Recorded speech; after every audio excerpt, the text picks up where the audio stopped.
Good afternoon, Patriots, and welcome to the 39th audio chat on the Q News Patriot Rumble Channel series. I am the Q News Patriot, coming to you with Elections Whistleblower out of Maricopa County, Maricopa County, Arizona. My name is SG Anon. Elections Whistleblower Michele Swinick. I apologize. My name is SG Anon. It's good to have all of you back with us for a rousing discussion today. There are ongoing developments coming out of the discoveries being made in Maricopa County, and particularly the vast and large web, the nexus of self-protection, self-insulation that is happening with regards to the corruption in the electoral process, all the way down to the county and precinct community level in a format that is extremely likely. I would say it's intellectually, immature to think that it's not being exported to the rest of the United States, and it certainly has the possibility and the potential to do that. Ms. Swinick is bringing some first-time information on today's broadcast. So without further ado, Ms. Swinick, thank you for joining us. SG, always a pleasure. And let's just let everybody know that we tried to do this last week and we were sabotaged. I think you said 7 or 8 times. So we're redoing it, but I'm bringing you hot off the press, never heard from before, proof, shall we say, that there's a pattern of misconduct by Maricopa County. And when you see patterns, what does that mean? It's planned, it's calculated. It's like a premeditated murder.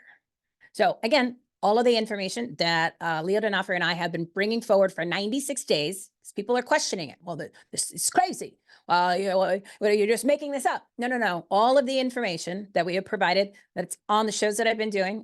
This is the second time I'm doing this show, and my own show, and also on Twitter, where we're posting the information, and my Substack, are all official county records of the election, official county election returns, manuals, elections procedures manuals, county manuals, Dominion manuals for the machines, all public documents, canvas reports directly from the county, and public records requests, which anybody in the country could have done, goldenrod reports, precinct ballot reports, all county documents, all that, again, anybody in the country could have done. And now we're adding emails.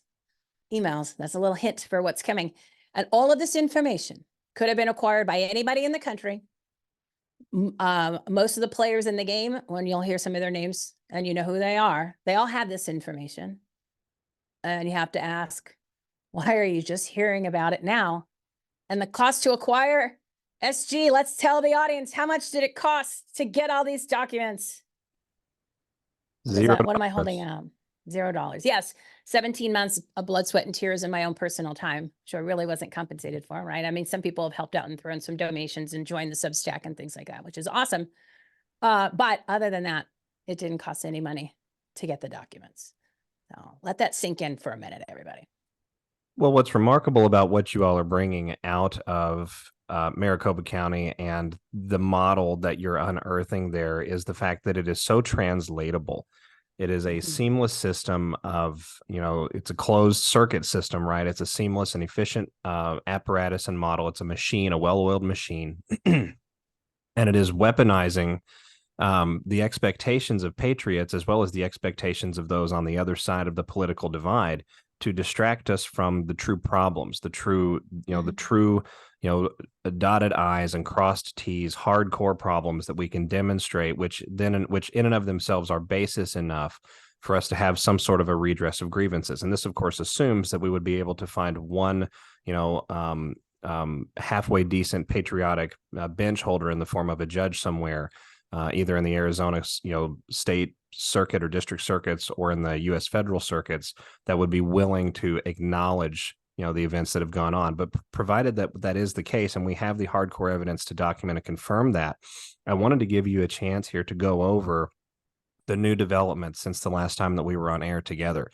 It has been about, I think, 3, 4, maybe even 5 weeks at this point. I know you all have been working, tirelessly on this particular issue. What is new and what has been happening in your neck of the woods? Well, before I do that, I want to make a comment. You mentioned the judges. None of this information that we have brought forward for the past 96 days has ever been brought into the courts. None of it, not even including the stuff that we have exposed about the 2020 election, which could have been set aside on November 4th, which I brought that today. So if you have that, we'll do a recap of that because I want you guys to see that because it's a pattern of what happens here in Maricopa County in the state of Arizona, where the county commits a crime and within a cycle or two, the legislator changes the law to legalize the crime. So that has how the system has evolved. But this is the election system operation, that it's all over the country. It's just you haven't looked, or they're not using all of the tactics. And I'll give you an example, and then we'll jump into just a recap of what's gone on for the past 4 or 5 weeks, because we've had major things happen. I'll just name the titles and then we'll get into the really fun stuff today. So a friend of mine texted me. She's all into, keeping an eye on the elections and trying to understand it all. And she said that today that there was some election that they had, and she's in Rhode Island or Connecticut, one of the small states back east. And she said, I just checked to see where I could go vote, and it said I was an inactive voter. And she said, I looked about a week or 2 ago and everything was fine. And now everything changes, so I can't go vote today. And I said, well, we've been explaining this and exposing it for 17 months and said, if it's not in your county, it's coming to a county near you, which is yours, because it's the election system operation. All right. So since last year, I did a show about the goldenrods, which I'm not going to repeat all of that information on this show. I'm going to give you the news stuff. And that's an episode that everybody needs to watch. We're going to do the top 3 at the end, but that is critical because that's all new information. And the key here to get new trials, to get elections set aside by the candidates, right? And I'll talk about that towards the end, is new information. That's new information. Another thing is the show that we just did on Friday, episode 275. In 48 hours, had 425,000 views, and it's still going strong. It's like 450 something right now. Okay. And there's a reason when you watch the show, you'll go, okay, this makes sense. It's very relevant for what's going on, because we go down the spiritual battle road and we talk about how the candidates cannot be trusted, and the politicians and all the leaders in the political movements or the groups, because they've betrayed us, because they have not done this. These fake election integrity experts that are, everyone's fake fighting for you. We had the presidential preference election, which I worked at, and I was an inspector. So there were some changes that we'd mentioned before, but there was also things that still haven't been changed. So that election violated the laws that we're going to show today. Okay. Still violating the laws, the Arizona revised statutes, which is law, like a crime. Crime's been committed. And they also here, the brain surgeons in the legislature passed HB 2785, which shows this pattern, which we were talking about, what I mentioned earlier, about how the county commits a crime and the legislature changes the laws to legalize it. And they basically destroyed the signature verification process for the affidavit envelopes, which are your mail-in ballots. So it's like, oh, we've got a ballot chase. It's the worst thing you can do. And if we have time, we'll get into that at the end. But those are the 4 major things that have happened here. Now, I'm going to share my screen. And all this I just put together today. So if it's a little choppy, I apologize. But you guys are getting it first. And I wanted to make sure that I got it to you guys first. All right. So I am sharing my screen. Now, as I said, this is an election system operation, and you can see my screen, correct? All right. I think we're good. Election system operation. This is my favorite little guy, because he's saying, shh, don't tell them what happened at the election. Keep in mind, most of the information, I'd say 99.9999% of everything that you've been told about Arizona for the past 17 months has been a distraction. Some of it has actually been lies. And if you notice, all the information that we're bringing out is the opposite of what you heard. Gee, I wonder why. They don't want you to know, because the entire election system operation is fundamentally designed to control the outcomes. We are not a part of the outcomes. We are not part of the process. We vote, they determine the results. We get a sticker that says I voted. All right, I love this one. That's me down at MECTech that started this. I had no idea what I was getting myself into when I went down to look at the tally receipts, which are the pieces of tape, the paper that comes out of the tabulation machines to tell you how many people had voted, the different races, the totals for the races, and the protective counters, the serial numbers, and it also has signatures from what now I found out was supposed to be both judges and the inspector. I learned that in my inspector training. I was a judge on November 8th. I signed none of those. Okay. So you have that's breaking the law there too. So that's little breaking laws. We're just going to look at big breaking laws today. Okay. Just quick recap. There's 2 statutes in Arizona that are the most important fraud prevention measures in the state, and they set the precedents for reconciling your entire election. And if you don't have these, you can't reconcile. You don't even have an election.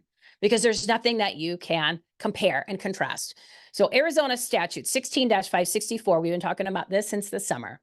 Basically what this says, and I'm just going to leave it up there so you can take a screenshot or you can freeze it and you can read the whole thing. But basically what it says that every ballot needs to be counted before it leaves the voting centers, before it leaves the building. So that includes your provisional ballots. That includes your ballots that went through the tabulator that are in the ballot box. That includes the early mail-in, early lates, the ballots where people drop them in another ballot box that didn't want to put the ballots to the tabulator.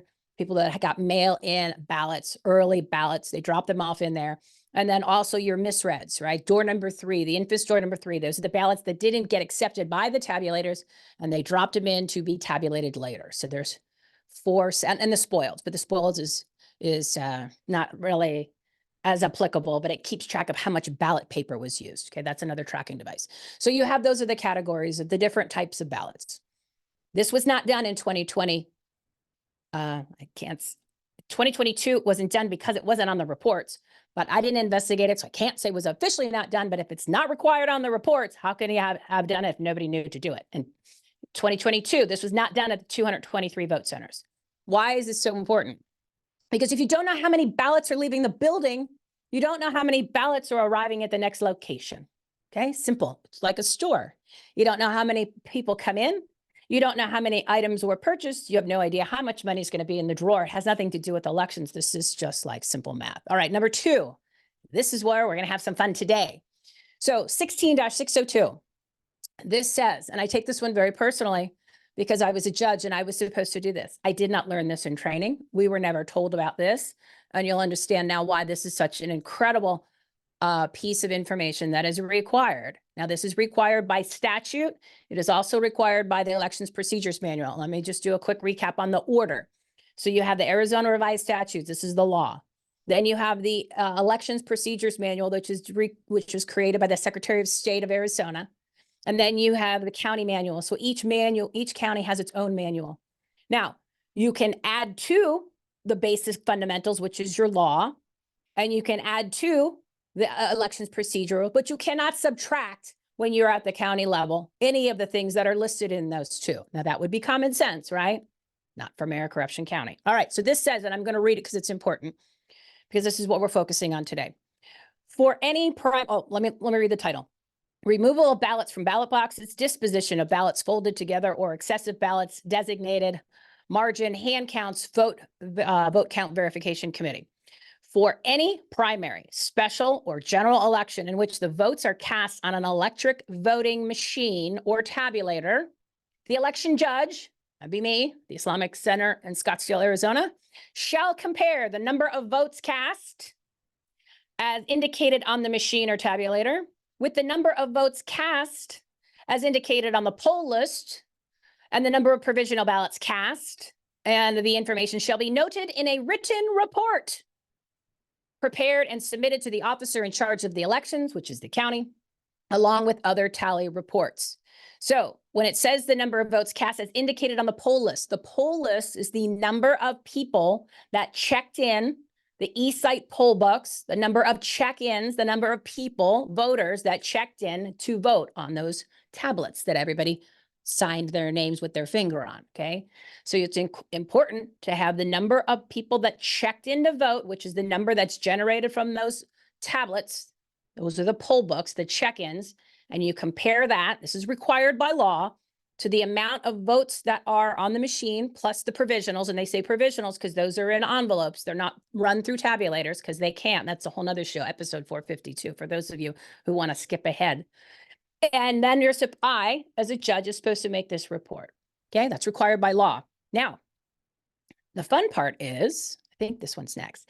This is the Elections Procedures Manual. This was from 2019. They did not do a new one for 2020. Gee, I wonder why. So they have a new one now, and it's the same. The interesting thing is it's the same. They didn't even change it. So in 2019, which they used this for 2020, they used this for 2022.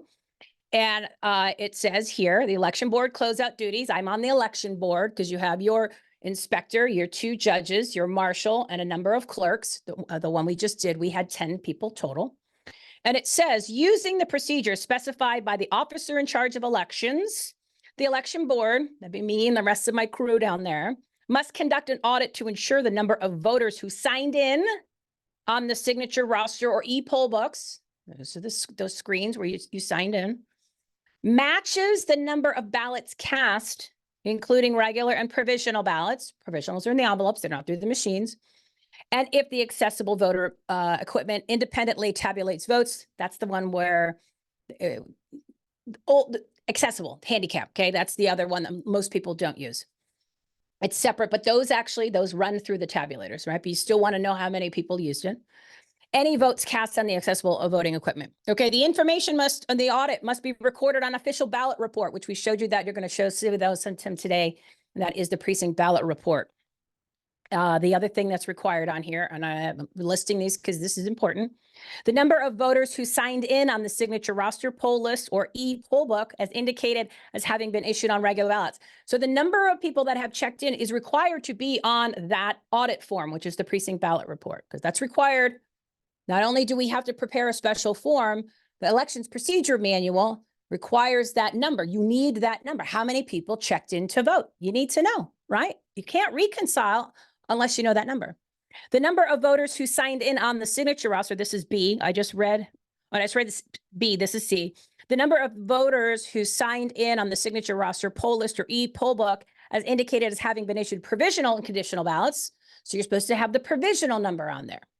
And the number of regular ballots cast, and this is key, as reflected on the printed summary tape. Those are the tapes that I took pictures of from all 223 centers at all of the tabulators. So I found 2 new tabulators in the past week. So we have 30 that no one mentioned and talked about.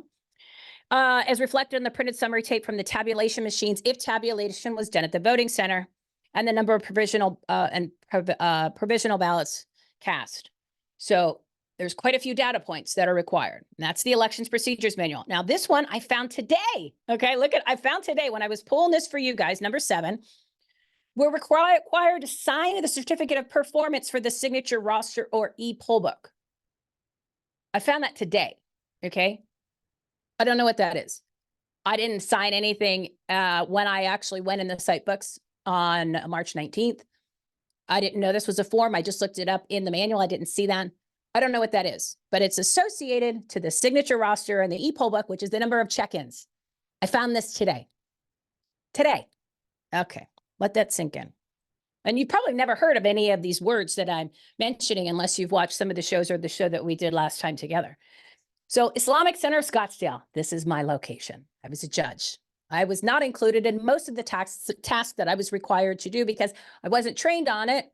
And my inspector didn't include me when those incidences occurred or those times that I needed to participate. Kind of a big deal. So I want you to look at this real quick. Now, if you look on here where it says closing polls, I didn't have time to highlight it because I was trying to get the rest of this stuff together. So tabulator A, tabulator B, those are the numbers from the front of the machine called the public counter. Our elections procedure manual says you have to take the number from the tally tape. The number from the tally tape is not a requirement on this form. And as you know, if you watch the other show, episode 231, there are many times where the number on the front of the machine does not match the tape. That's how we've already proven that Abe Hamadeh won his election at Central Christian Gilbert, the voting location. That's episode 231 for those of you who want to get caught up on that. We're going to talk about the top 3 shows to listen to after we're done. Just to clarify, Ms. Swinick, if I may, on this issue so far, just for the audience out there as well, because I want to be sure that I'm congruous on this, none of this has been as yet before a judge. Is that correct? Correct. Remarkable. Nothing that we have brought forward in all of the episodes, the Twitter spaces, the Substack, and the posting of all these documents on Twitter, and the shows I've been on, and my own shows, none of that information has been brought in front of a judge. Absolutely none of it. Because if it was, this election would have been set aside by now. And the entire election system operation would have been exposed, and we wouldn't be even having this conversation. Because you might have real elections. Oh, it's huge. And I'm not done yet, okay? There's so much more sitting at my desk that I haven't had time to even prepare it to get to the point where it needs for you guys, because I'm still doing the investigation. I found a tabulator yesterday. Okay, when I was going and looking through testimonials, which wait till you see these testimonials, I found a tabulator. Okay, I was at 29 about a week ago. I found another one. So I'm at 30 or 29. And then I found another one, 30. That means I'm not done. And I know there's more. Now, these are tabulators because everybody says there's 446 tabulators. The county said it. I'm going to take a drink. Hang on. Demons are trying to get to me. So you've got, they said that there's 446 tabulators. Carrie Lake's team has said that. Abe Hamadeh's team has said that. Everybody says that. It's in the trials. They're still pushing the 446 tabulators. The county says that, the state county, everybody. I think it's even mentioned in the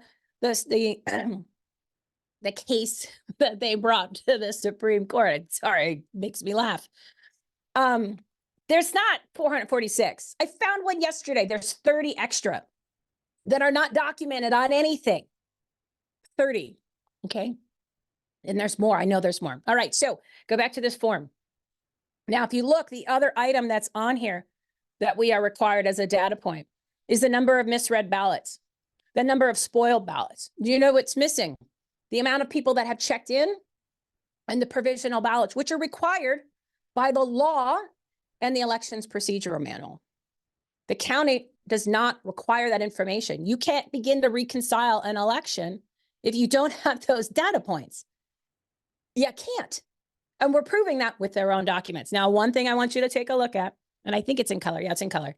Now, if you look, that says 234 misread ballots. Those are the infamous door number 3s, the ones that didn't go through the tabulators to get tabulated, and you dropped it in the box or wherever they had you drop, because I'm reading testimonials and ballots are all over the place, like in piles and other boxes, unsecured. It's once you read these testimonials, I actually started to cry last night because they said this older woman got wheeled in by her daughter in her bed, like a hospital bed, because she wanted to vote so bad and she couldn't vote because the lines were too long and then her ballot didn't go through. So she didn't get a chance to vote. And I'm like, this is unbelievable. Nobody's doing anything to actually get it fixed, rectified, set aside, null and void, do-over, okay? Plus, because all the information's right there, all public. So go back to this form. We're not even talking about the security seals and all that, which you're going to see a lot of these are blank, right? That's in the other episodes. But I want you to look at that number 238. Now, if you look at that, that's called the Red Baron. Now, the Red Baron shows up. The Red Baron sometimes writes in a number when it says told not to count, or if it's blank. Sometimes the Red Baron increases the number. Sometimes the Red Baron decreases the number, and sometimes the Red Baron shows up with a green pen, okay? Now, if you look on there, it said 234. And if you're writing there's no red pens at the voting centers, okay? I brought my own pens. There's no pens there. There's no pens in the supply box. So these alterations are made after it leaves the building, or they're made sometime other than when the poll worker is writing on them. You can't do that. That's against the law, all right? So just keep that in mind. I want you to look at that, 234 and 238. All right, here we go. Here it is, everybody. Now, this is a public records request. Now, what I did was I asked for the information. Everybody in the country could have done this. And this was last month. I did a lot of these public records requests in January and February. I'm still waiting on some. And I remind them. And then I send another one. And then they try to yell at me, don't send another PRR if you're just following up. I'm like, well, I got to get your attention somehow. Where's the documents? So some of them are from January, some are from February, and sometimes they turn them around right away. Well, this one they turned around quick on the third request of where it is. So what I asked for is from Arizona Revised Statute ARS 16-602.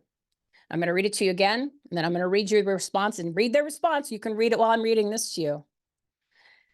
So ARS 16-602, for any primary, special, or general election in which the votes are cast on an electric voting machine or tabulator, the election judge shall compare the number of votes cast as indicated on the machine or tabulator with the number of votes cast as indicated on the poll list, which is the eSite poll book, which is the machine that you check in with.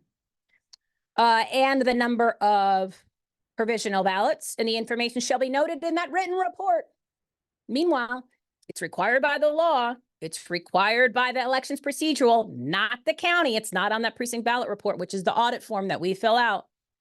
In a written report prepared and submitted to the officer in charge of elections, along with any other tally reports, I said I am requesting this in all of the written reports from the November 8th, 2022 election from all 223 voting centers. Thank you, Michele Swinick. Their response: good morning, Ms. Swinick.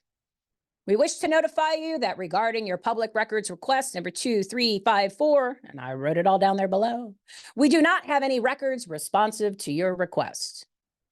So they, at that point, they are admitting that they do not have any records from any location as to how many people checked in to vote. Okay? There's no record that came from the voting centers. So you have to trust them for how many people they're telling you checked in to vote. And I can tell you right now, you're going to hear some of these testimonials. There's 12 that I found. Okay. These testimonials were included in Carrie Lake's case in December. That was her election contest. I've read through every single one of them. There's a one section that I'm going to reread again because I went over it too quickly. But I have found 12 where the poll worker or the observer asked to get the information of the site book check-ins.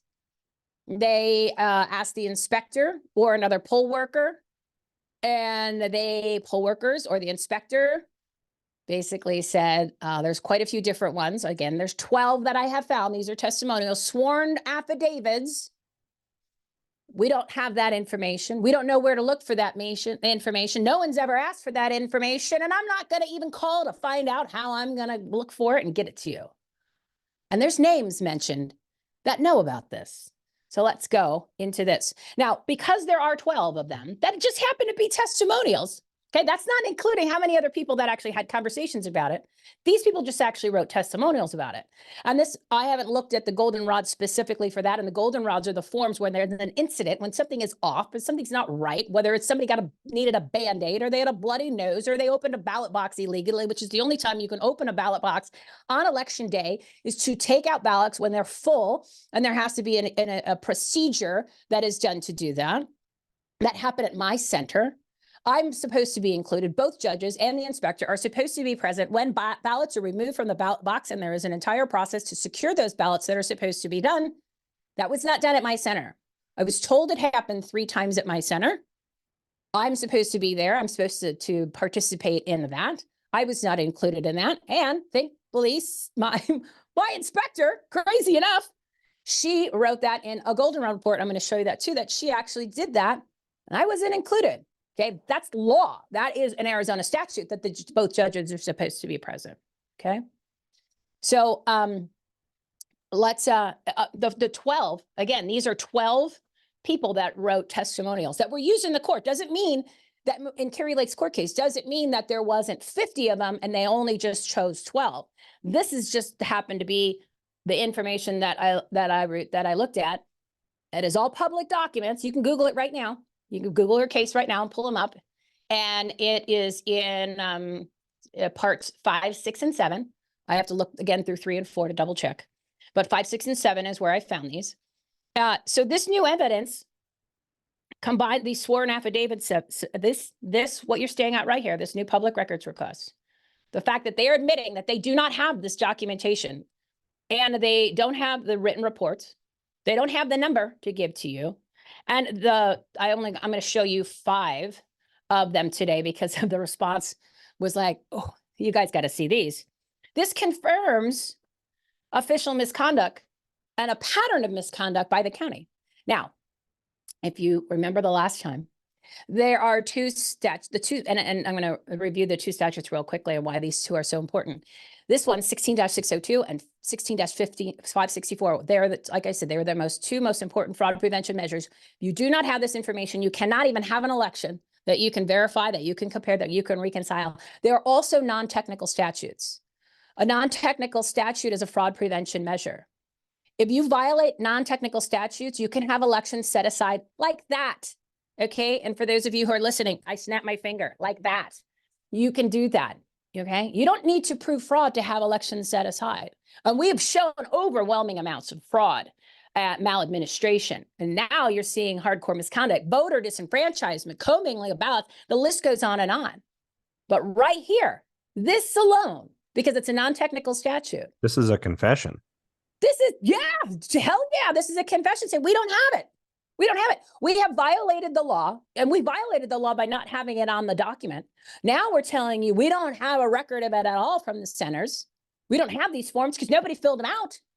But because I'm showing you there's 12 of them, and I'm showing you 5 of the 12, and that's only 12 that were in there. There could be 100 that came in. The people that asked for them and they didn't get them, and they got very rude responses. I don't know who Inspector Kate is, but she's not a nice lady. Wait till you see her. She's angry throughout that whole voting center. That one we're gonna have to put online because she's insane.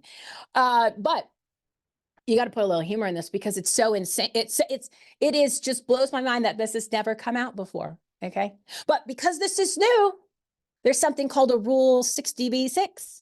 We're gonna get to that in a second. You can get new trials, okay? You can get new trials. Carrie Lake and Abe Hamady can get new trials, not including the information that we've been showing for 96 days right here. And I don't know if we talked about it the last time, they revised the precinct ballot report because Leo and I, and thankfully a bunch of people out there have been repeating and they've been sharing the information. They changed the precinct ballot report to add on the provisional ballots and the site check-ins at the election we just had. That's an admission of guilt. And we laid that all out on the Twitter and the episode that I did, which was in these goldenrods. Okay, that's an admission of guilt that it wasn't on the last one. 2 things right there. You go into trial, boom, it's over, dude. And then they don't want to do it. All right, let's get into these testimonials. I got to keep an eye on the clock. I want to keep this a tight show for everybody.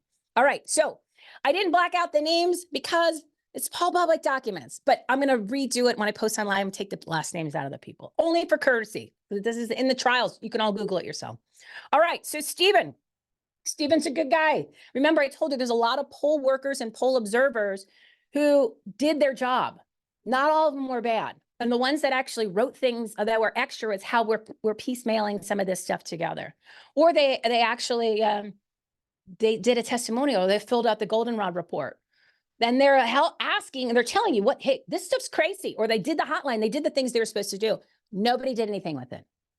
Okay. All right. So Stephen, and this is Maryvale Bridge United Methodist Church.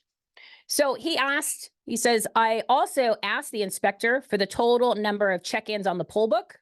She informed me that no one has ever asked her for that information before and that she could not figure out how to find that number. Okay, she's the inspector. You would think they covered this in training. That's if they wanted you to write those numbers down. Again, was not in training. It's not on the audit report at night, the precinct ballot report. Now you're hearing it from the inspectors and the poll observers and the poll workers. He was a poll observer. All right. Now, this is Julie. Julie was at Laverne Elementary School. Now, she said, also, when I asked for the number of check-ins, the poll book, site book, it's all the same. My inspector called the hotline. Now, the hotline, for those of you who are unfamiliar with it, we have a hotline that we are able to call as poll workers the day of the election to ask any questions to get assistance. This is the county's headquarters. This is the county's Operation War Room. This is what they told me on the phone. I spoke to them. I lost track of how many times I called them on March 19th as the inspector. And I'll share with you one of the things they did call at the end, which is really important. And it's about the precinct ballot reports. And it's about the which number should I use for this form? Because what you're saying in your instructions is different than what the law requires. Okay. I made the call to hotline to see what they'd say. So again, also, when I asked her for the number of check-ins, my inspector called the hotline and they said that the county chairs are supposed to get that, and I'm not entitled to that count. I've already shown you all the documentation and all from the state laws and the elections procedures manual that it's required to be done that night. So the county chairs, and she's not entitled, and this is the hotline. This is the war room of the Maricopa County Elections Department Tabulation Center. Okay. So this is purposeful misdirection? Sure sounds like it, doesn't it? Sure looks like it, doesn't it? This is 12 as a pattern, okay? This is a pattern. This is because it's not, they don't want you to have this information on the form. It's required by law. It's required by the Elections Procedures Manual. The county doesn't want you to use those numbers because why? Because if you had the real number of ballots that left the building and you had the number of real people that checked in, it's going to be hard when your county wants to use different numbers.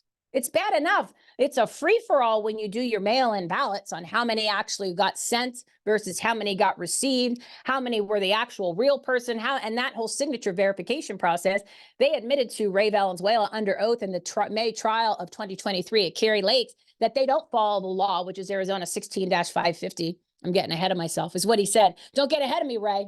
That's what the attorney said. Liddy, that's in G. Gordon Liddy's son. Yeah, I'm telling you, Arizona, full of fraud and corruption. It's like families of fraud and corruption here. So we're going to talk about that here in a second, but put a little nugget in that one. So let's go to the next center, the next center. Okay, now this one is First United Methodist of Gilbert. I could do a whole series on the stuff the shenanigans at this center alone, but this is just one of them. Now this is Kate. This is angry Inspector Kate. Okay.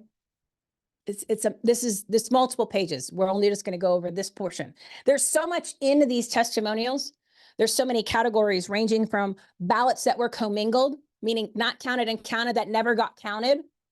All right, we're going to show you an example of that. To unsecured door number 3s, to ballots that are just sitting in boxes unattended to ballots that where they're opening the door every time they drop the ballot in. That's just breaking the law right there.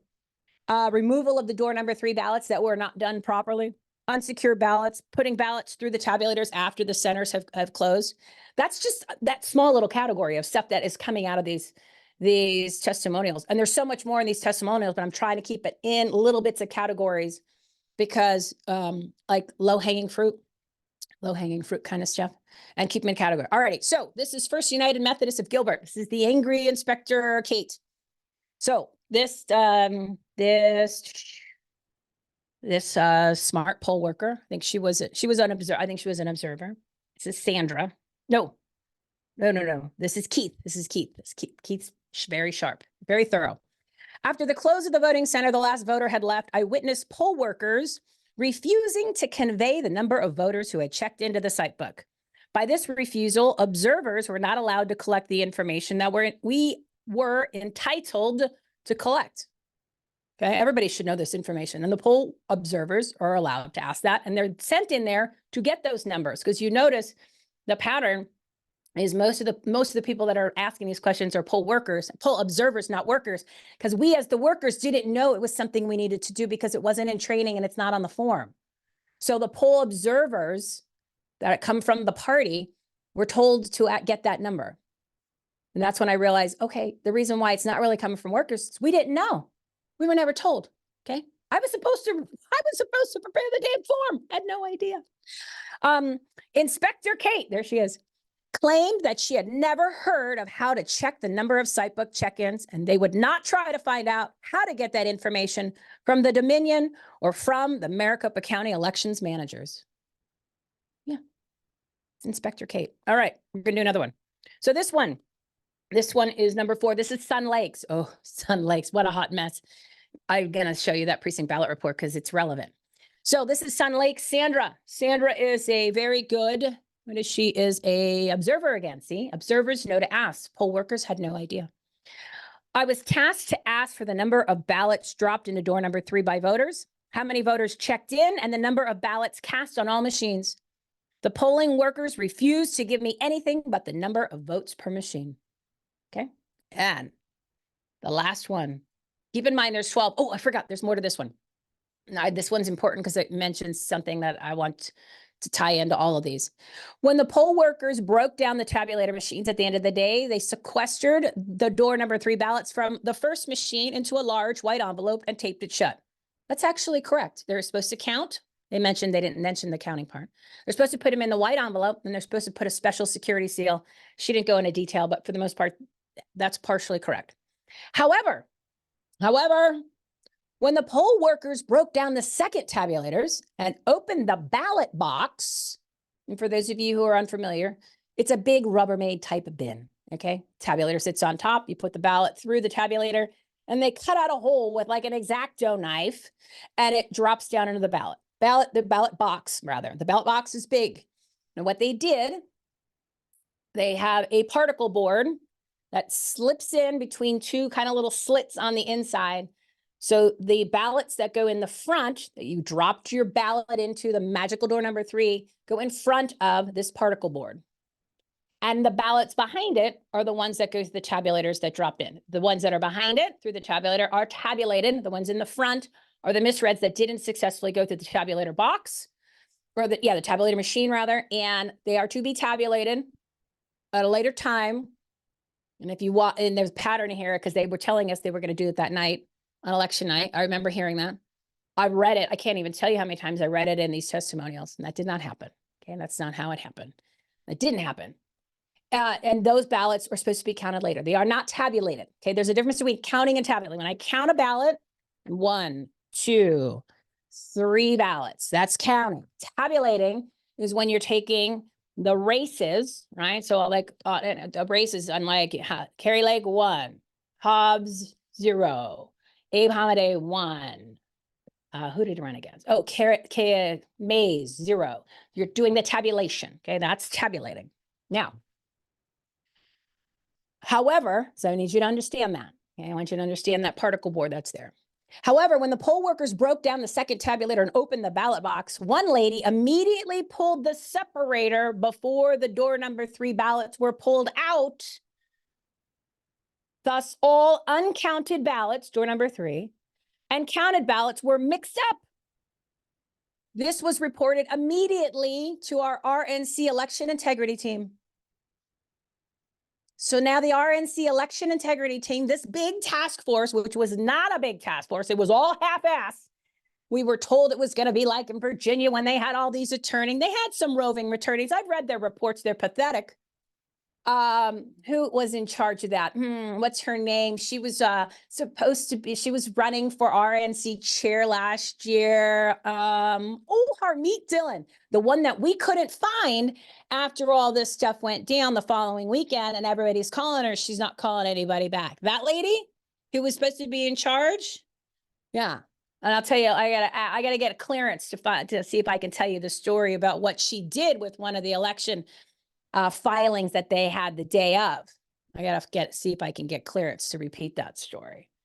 She did that. Okay, you just hold that one in your bag of tricks, everybody. All right. So now, do you see? This means that the ballots were mixed together. That means you have a significant amount of ballots. You don't know the number because we don't have records of anything. There were ballots that were not tabulated mixed in with ballots that were tabulated. Now, this is Sun Lakes. Okay. So the good thing about all of the work that we have done and all the information, this is the Sun Lakes precinct ballot report. Now, why this one is fun is because on the number of misread ballots, if you see there, I made it in red with the arrows, the poll worker wrote too many, told not to count. Okay. When you prevent a poll worker from doing their job, you are in violation of ARS 16-1004. It is a crime. It's a class 5 felony to prevent a poll worker from doing their job. Whoever told the poll worker, told not to count, committed that crime. We don't know who that is. No one's ever asked these questions. These people have never been interviewed. They weren't on trial. They weren't on the stand. It's a good question to ask if you were an attorney trying to get to the bottom of it. Bring in all the poll workers. Who told you this? Who wrote this? Who told you? Now, remember I told you about the Red Baron? The Red Baron is back at Sun Lakes. So the Red Baron comes in and was like, nobody's looking. I'm going to write 123, do my Red Baron circle. Who knows where that number came from? No. Let me see the next one. Oh, I got another testimonial. Okay.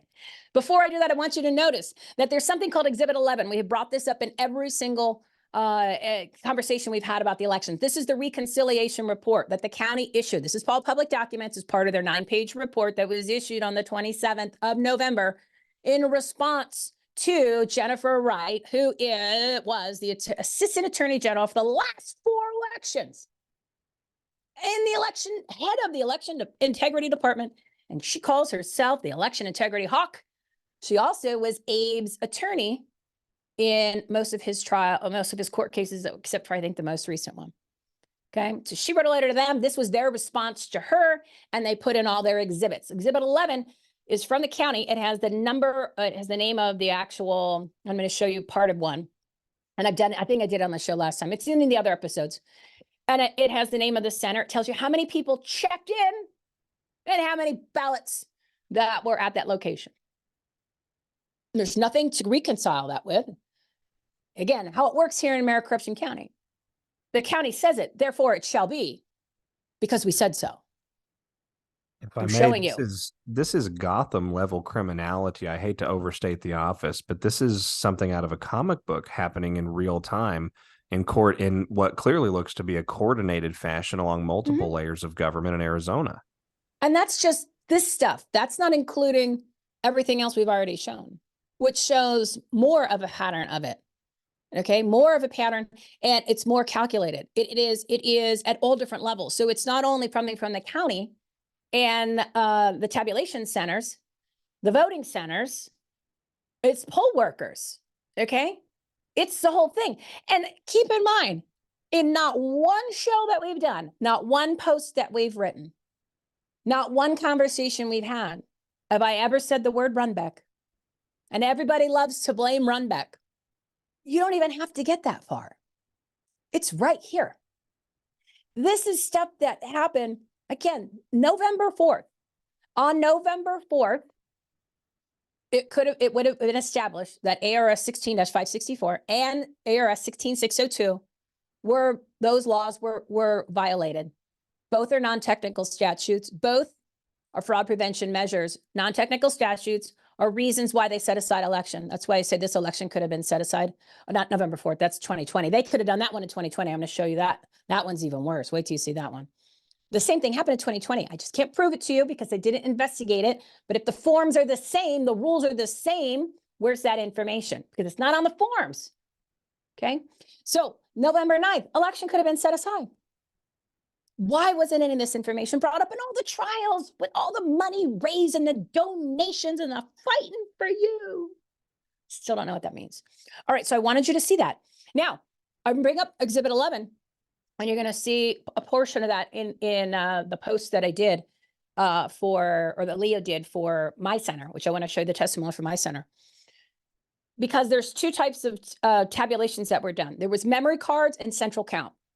Now, central count is where there was 44 vote centers that the county just decided that we are not going to use any of your results from your voting center because we don't want to. They gave excuses for 2, saying they were commingled, and we can prove to you, I just proved to you one that was commingled, and guess what? That wasn't one that was recounted. That was a memory card count. So when it was the memory card, so at this voting center at night, when we take out the memory cards, which is like the flat zip things that you put into your phone kind of thing, you know, something like a memory card. When we take those out, the information that's on there is what the tabulator recorded for the tabulation. You just saw that the poll observer told you that the ballots were commingled. So the ones that were not tabulated were mixed with the tabulators. When they determined that it's going to be the memory card, which is always the memory card, they used the number of the ballots that were tabulated. All of those ballots that were flipped into that other side were not tabulated. They did not count. There's no reason they were not counted. Okay? It wasn't like they get this adjudication. They love that word adjudication. Notice how they use all these words and all these different processes that nobody understands. They don't talk about this stuff because they want you over here. They don't want you to know how this works, and they don't want you to know what they do. Right? So those are disenfranchised voters. People throw that around. Oh, the voters disenfranchised. No, those voters, you just saw proof that those voters were disenfranchised. This is a memory center. Okay. And meanwhile, those 44 vote centers, 2, they said were commingled. 1, we can prove that it wasn't commingled because they wrote the numbers down for the ballots of the mystery ballots. And we did that in one of the shows. But I can show multiple centers just based on testimonials or goldenrod reports that the ballots were commingled. And they weren't And it happened at my center. That's why I'm setting this up for my center. All right, so that means then the county, nobody ever asked the county of these other 42 centers, why are you disregarding the results that we did at the election and you're redoing everything at Maricopa County, at MTech, the tabulation center, their HQ. That's where I went for 7 months. 1 month, they didn't let me again twice. I think they messed up. And I took pictures of every single one of those tally receipts. So we have all the important data from every single one of the 223 centers. That's how I started to find out that we have all these extra tabulators, that we have tapes that are missing, that we have tapes that are shredded, we have tapes that are manipulated, we have tapes that are destroyed. They've abused these tapes. That's against, you can't do, they can't just, that's our official election returns, official election records. You can't destroy them. They were doctored, they were destroyed. We have pictures of everything. So now nobody ever asked of those 42 centers, why did you guys just go ahead and say, the hell with your results, election workers, poll workers, voters, we don't care. We're going to redo it. Throw those in the garbage. Not one person asked. Not one court case. Nobody's asked. Not one fake election integrity expert has ever asked what happened to those 42 centers. Still don't know. And those just happen to be the 42 centers that they were holding back, handing me, well, all 44, the slog files or the audit files, which is the computer's record of everything that happens with those machines.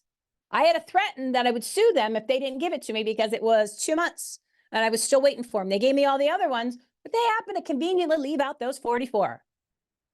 And some of the stuff we found in those 44. And I can tell you right now, and I wasn't going to bring this up, but I'll share it with you guys because I didn't want to give you too much. And I think I already have. So I apologize if I overwhelmed you, but there's just so much. And I know that I got you for a short period of time. I sent a public records request because I still hadn't received, after 5 times asking for Oasis Community Center. There's one slog file that was missing. Turned out it was flipped. So it's actually B instead of A. Okay, and the slog file is the computer's audit file, the slog file. People like to call it slog file, system log file, but it's an audit file, the official terminology from the Dominion machine manual. And it tells you everything about the machine. That's on the memory card, okay, the memory card. They sent me a public records request back. They don't have it. They don't have a record of that. I have a copy of the tape. I have the precinct ballot report, so I have the number. They don't have the memory card. It's gone. It's missing. They don't have it. What? You ever heard of that before? Kind of a big deal. All right, let me go back to here. Now, this is at my center, Islamic Center of Scottsdale. And who came to, I read through this. I didn't know any of this was going on. So I think I'm pretty smart or pretty observant. I know a hell of a lot more, obviously, now than I did when I was there because I was working the check-ins. That's what most of my day was spent doing, the check-ins. And I read this guy who's the observer, his detailed report from like maybe 5 or so, 6 o'clock on. Had no idea any of this was happening. So, but that being said, you could have so many things going on that you don't see it. You're a poll worker, all right? So this, I was like, oh my God, I had no idea this was going on right, like behind me or down, like on the other side of the center. All right, so it says, I also observed the closing and processing of the voting center. At 8:33 p.m., I text Gina Swoboda again. So he was telling her about other stuff that was going on at the voting center where they were having tabulator issues and people in line and things like that, and the ballots being shoot out. Gina Swoboda again to tell her that the inspector did not know how to get the check-ins or the site book numbers. The inspector told me that she did not know where to find that number. The inspector, we have special training. We go to a special class. So we do poll worker and inspector training. She didn't know. This woman who's the inspector, she works this election center for years because I talked to her. She yelled at me. She yelled at me like 4 times. She almost threw me out because I asked questions. Okay. And there's other stories of that, but I'll leave that for the next time I come on. So she's worked this center for years. She just worked in the primary. She doesn't know where to get this number. It's required by law. It's required by the EPM. It's the number 2 important number that you have in the election. She don't know where to get it. Okay, like this emoji face, and at the same time. And it says around here, now, this is why I wanted to show you that precinct ballot report. Around this time, I noted that the total tabulator count showed 1,228. Now that's correct. I looked at the slog files, the audit files, and I cross-referenced with the actual tapes because I have the photos, and that number was correct. And it actually matched the precinct ballot report. Those are 3 different numbers to show the votes, and they always don't match. A lot of the times they don't match, okay? They were processed with 234 misreads. Those misreads were dropped into door number 3. Now, if you remember on the precinct ballot report, and I'll pull it up real quick. I'll pull it up real quick for you guys. It had 234, but it also had the Red Baron came in and said, we got to make those numbers 238. The county used 238. Number was probably 234. I'm going to go with the poll workers and the poll observer on the 234. Okay. See how this works? All right. So this is a closed circuit system. Oh, yeah. And now let me mention Gina Swoboda, so you know who that is. Gina Swoboda, at the time, was the 3rd vice chair of the AZ GOP. Okay. I don't know if it was at this particular time, this is November of 2022, or it was just shortly thereafter, or it could have been before. She was hired as the senior advisor to the AZ Senate on elections. So she's the senior advisor on elections to the Arizona Senate, and she is paid $15,000 a month. Okay. She was also at this time, the AZ GOP 3rd vice chair. So 3rd in line for the crown.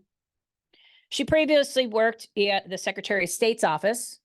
Secretary of State is the one who creates the elections procedures manual. And currently she is now the chair of the AZ GOP.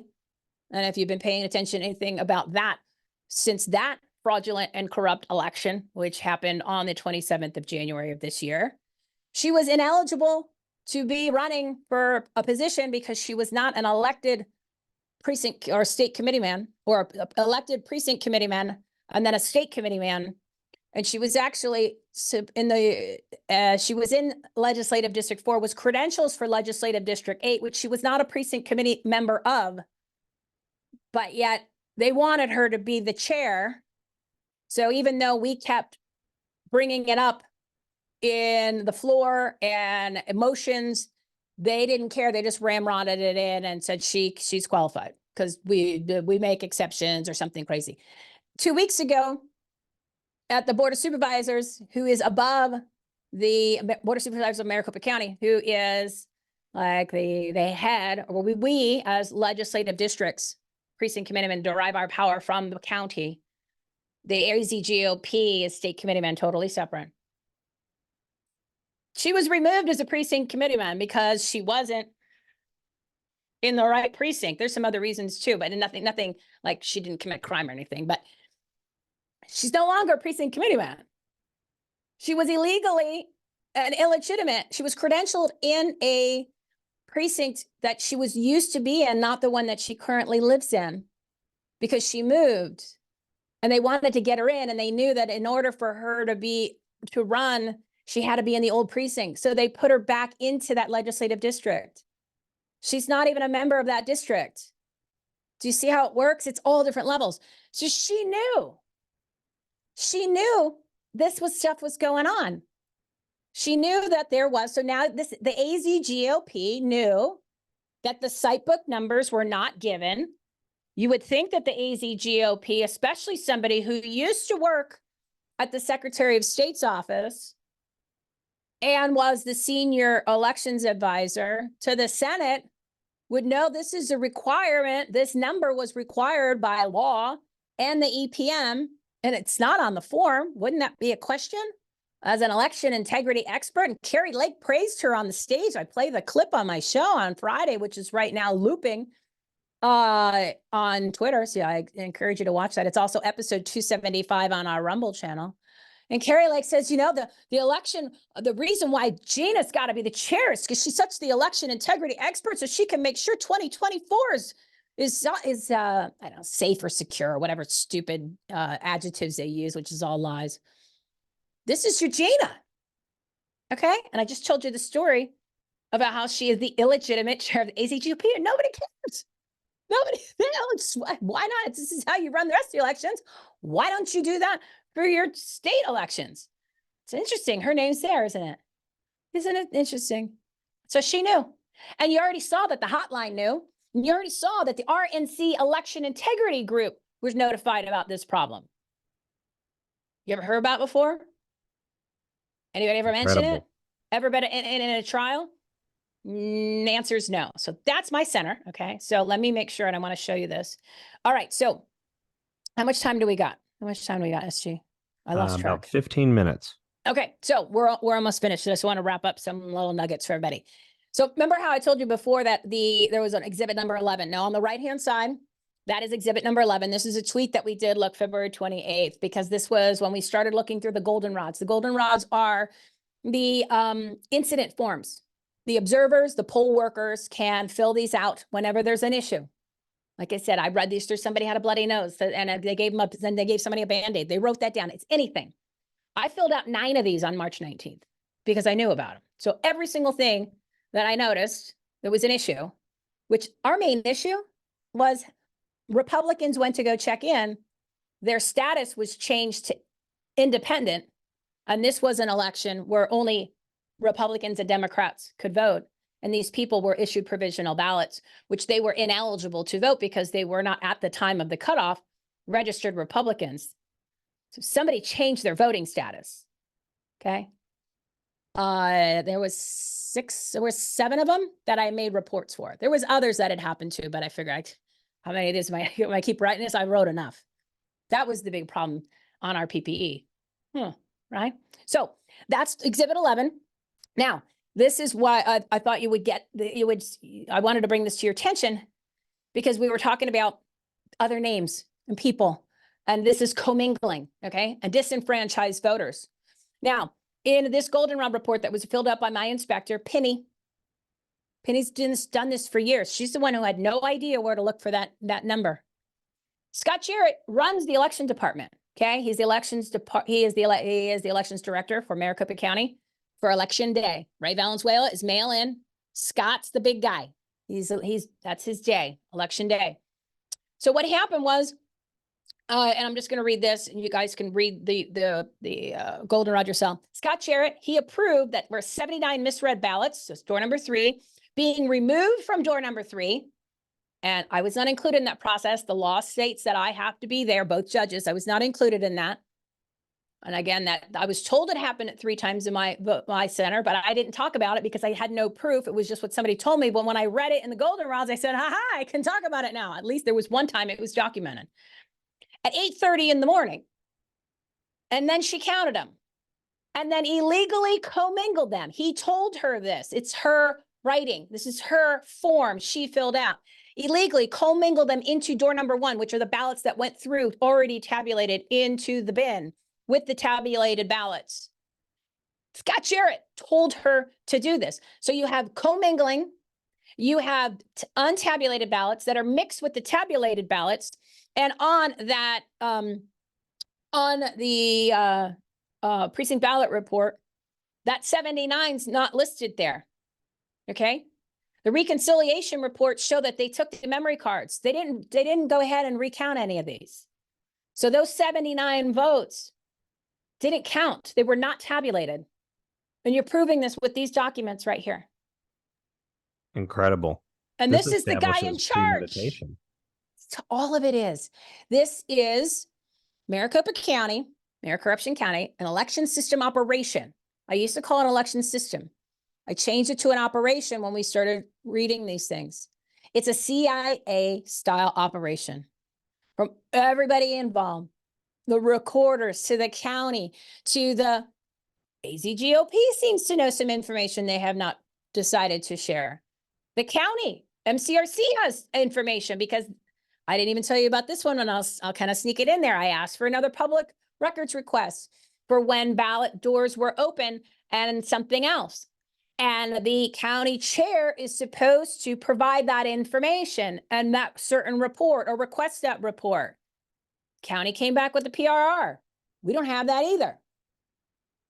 So how come I'm going to ask the old county chair, Mickey Nyland, why don't you have this? And if you didn't get this, why didn't you ask anybody that the county didn't give you this?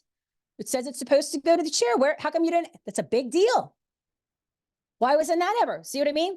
It's everybody. And the narrative and what is out there, what people are telling you, we were dismissed for standing.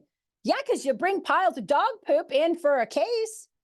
Every single case that was ever put in Arizona was ruled correctly for what they brought to the table.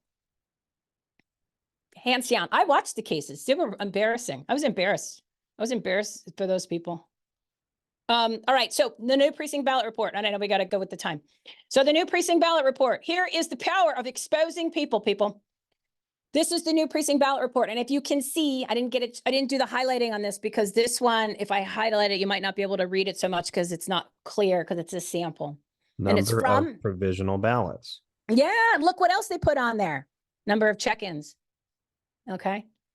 So they added those two items because Leo and I have been talking about ARS 16564 and 16602 since the summer.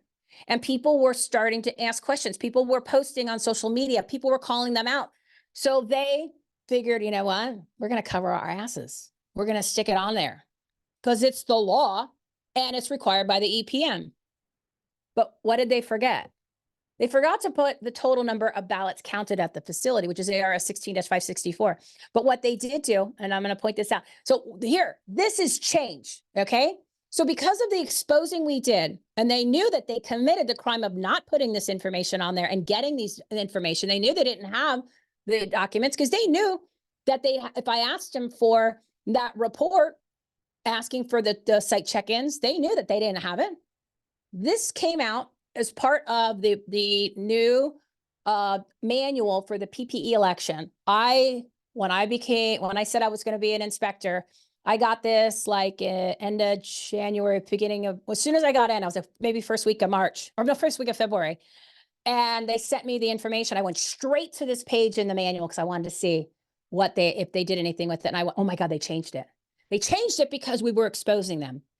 Didn't have one legislation done, didn't have one law changed, didn't deal with one slimy uniparty legislator, didn't have a lobbyist, didn't have a group. This is how you make change. Public pressure. It works, okay? It worked because there was enough people talking about it and bringing it up and calling them out on social media. Otherwise, it would have just been enough. It would have never been, like, oh, we got away with it. Whew. But that's how you do this, guys. Public pressure. Hold them accountable. Demand these things. That's the only way things are going to change, right? We just proved it. They had to change this. But what they did for the reporting totals, and if you look at the instructions, because there's no instructions in the manual. So they didn't put the instructions in the manual that we all received, but I received the instructions, the precinct ballot instructions at the inspector training. And then I received them, or I got them in the email.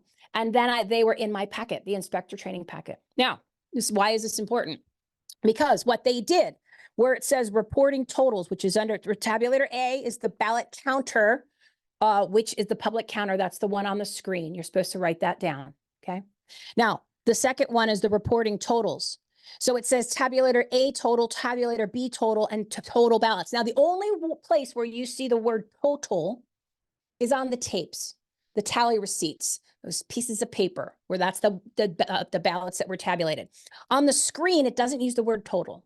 So if you were using common sense, and notice how it's written, so it's not clear. They don't want it clear. So you should take the number from the tabulator screen, which is on the front, which doesn't always match the number that's on the tape. And I have every single center's tape, every single center's front ballot count. And I will be showing you all that on how many did not match. Some are higher, some are lower. In Abe's case, in episode 231 that we showed you, there was 751 votes that were more on the front than on the tape. The county doesn't specify that. The EPM says it has to come from the tally receipts. And Dominion, in their investigation into the Williamson County anomaly, which we go into detail in episode 231, their documentation after their investigation said that the public counter number, which is the number on the front, is in all circumstances the number that is correct. Okay, which one is it? They don't match. Now, what happened was, I know what they meant. They wanted us to put the same number because they weren't specific. In the instructions, it says, and I'm going to quote, and I'm watching the time because I know you want me to wrap this up. It says, transfer the ballot count totals from tabulators A and B to the total, the reporting totals section. So they want you to just repeat the numbers at the top, which is the number on the front, and put them there. So I called the hotline number at about 6:30 or so in the evening. Polls close at 7 on March 19th. And I read to them the statute for the 2023 EPM, which is the same, not the statute. I read them the EPM closing section, which is the exact same as 2019, which was used in 2020, which was used in 2022. And I read to her, and I said, according to the EPM, it wants me to use the number on the tally receipt. Your instructions want me to use the number on the public counter, which is on the front. Do you want me to violate the EPM and go with your instructions? Or do you want me to follow the EPM, supersedes your guys' instructions, and write the number on the tally receipt? And she said, Michele, you go with what the EPM is, and you write that number down. And she made some comment like, you got this or whatever. I said, okay, I'm going to follow the EPM, which is not their instructions. Okay. You see how this works? Because they know those numbers don't always match. They don't always match. And we're going to show that to you. It's called the Williamson County anomaly. It was in Arizona in the November 8th election, just at one center. There was multiple centers it was at. There was also centers where it was opposite, okay? It was here, it's in the machines. So yeah, so that's your county, that's your election. And then I have something else. Oh, here you go. Miller versus Picacho. This is an Arizona Supreme Court ruling when you're talking about non-technical statutes. We therefore hold that a showing of fraud is not necessary. This is for setting aside elections. This particular election was set aside, meaning null and void, have to redo it, doesn't count. It is sufficient that an express non-technical statute was violated. They set aside the election because a non-technical statute was violated. We have so many non-technical statutes that were violated. I just showed you a bunch. Meanwhile, we were not told to count the ballots in this most recent election, and it came up because people were asking, people that were poll watchers or poll workers and observers were watching my show that some of them I'm friends with, and they were asking in their training classes, and they said, no, we don't have to count the ballots. The machines can be trusted. The machines are the ones counting the ballots. Now, back to this real quick. So this is important, and I want people to let this sink in because they're like, you hear these people, oh, you're not going to have standing. Oh, it's too late. The contests are over. No, they're not. They are not, okay? The amount of fraud, manipulation, misconduct, maladministration that we're just showing you today is enough to get the election set aside with new information, not including the stuff that we've shown you for 96 days. Because right there, and this is Rule 60B6, Carrie Lake and Abe Hamadeh can file these right now, even though they threw out his case yesterday because he didn't show information. It was required. When you do a writ quo warranto, you have to prove you won the race. He didn't do that in his case. We proved he won his race in episode 231. They didn't want to use any of that information. And it's all public documents, which they already have. Okay, they already have all this. They have the precinct ballot reports and the tally receipts. Anybody can go get them today. They had them. They didn't put them into court. They would have won. That's what we keep saying. Abe could easily win this, become attorney general. He's focusing on Congress because it's more money and more microphone, more power, more whatever, right? We elected you to become the attorney general. We elected Carrie Lake to be the governor, to go take the spots. And we're giving you the information to do this. Okay? That's what the people of Arizona wanted. You said you're fighting for us. Now go get the seats that you won, and we're handing it to you yet again on a silver platter, which I find it ironic that Carrie Lake, I'm the only person in the state of Arizona that is helping her and handing her these wins. In May, we did it. We've been doing it for 96 days to become the governor and a hero a real hero for the first time, a real hero. And she blocks me on Twitter. Okay. Yeah, that's a thank you for you. That's a F you thank you. I tell you right there. Now, this is a Rule 60b-6. This will get you bring in new information and you can get a new trial. Both of them can do it. And what does it say for number 6? Any other reason justifying relief. I think we showed enough of that just today. And it's about timing and effective motion. Time, okay? Here's what it says. Any other relief justify or any other reason justifying reasonable time is measured by response time to new compelling evidence not available prior. Okay? So you got to keep in mind, the county told the Attorney General's office a BS story about all this stuff, and it's in their report. Okay, this is new information.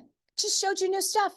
96 days of new stuff plus new stuff. They can file right now, and we've been trying to get Abe because he's the lowest hanging fruit because we can prove that he won. I can't prove, and we've shown this before, we can't prove with actual votes and numbers based on the stuff that we have that there was a whole that's like 17,000 flip per carry based on that. But we can show you that there are thousands and thousands of illegal votes because you had elections that happened on Monday and Wednesday. You had a Monday through Wednesday, and all of the other reasons why the entire election needs to be set aside. So that's why we were focusing on Abe, because if he would have done the writ of quo warranto the right way and showed that he actually won, because we can prove that with one tabulator at one voting center, he'd become Attorney General. And then hopefully them or anybody could go ahead and get this thing set aside pretty quickly because we have all this information. So, but he hasn't been wanting to do it. We've been trying to get him to do it for 3 months. Now, let me show you. Can I show you one more thing or we got to go? I think we definitely have time for one more thing. Yes. Okay. All right. So I want to clear the room on 2020. Now, 2020, you have to keep in mind, this is when all of the election integrity experts and attorneys and everybody who's fighting for you started to show up. Okay. Now, have you heard any of them for the past 3.5 years, or at the time when they were trying to contest 2020, mention Arizona 16564, where all the ballots need to be counted and it was required to be, it's a statute and it's required to be on the EPM. Anyone mention 16-602, which you needed to have the site book check-ins on how many people checked in? It's required on the elections procedures manual. As those a reminder for the audience, those are non-technical statutes, right? That's an important term. Non-technical statutes. And I just showed you in Miller versus Picacho that they turned over that election because there was a violation of a non-technical statute. And it said in there that you don't need fraud in order to have elections overturned. Meanwhile, I'm showing you fraud beyond belief. Okay. So I know that they always say, well, you can't say fraud. They don't want you to say fraud because they don't want you to acknowledge that there's so much fraud, right? That's why they don't say it's fraud. Say maladministration. No, this is fraud. Okay. This is real fraud. You're seeing fraud. Maladministration. Yeah, of course. This is real fraud. Okay. And the stuff that we've been showing for 96 days, a lot of that is real election fraud. So with that being said, you've never heard about any of that stuff. That was enough to turn over or set aside the election November 4th of 2020. Here's another one. Remember I told you how the county commits the crime, and then within a session or two, the legislator changes the law in order to make the crime legal. Boom, 2020. This is the Canvas report for 2020. Real-time provisional ballots. It's too much for everybody today, but if you want, again, episode 452, if you're ready for it. So this was issued on, if you look on the lower left-hand corner, the 16th of November, 2020. And the note, this is the provisional ballot Canvas report page. It's page 885 of the PDF, which you can Google. It's all public documents. This is the provisional ballot report. On the top, it says, yes, these ones were accepted and the reason why. No, these ones were not, the reason why. And in the notes section, it says there were 500 and it's too far away. Hang on. 550. Oh, I'm sorry. It was 58,550 early ballot recipients that had not returned their early ballot and consequently were issued a standard ballot on election day. These were processed as real-time provisional ballots. Hold that last sentence. It's too much for you guys, even though it's a big part of all this stuff.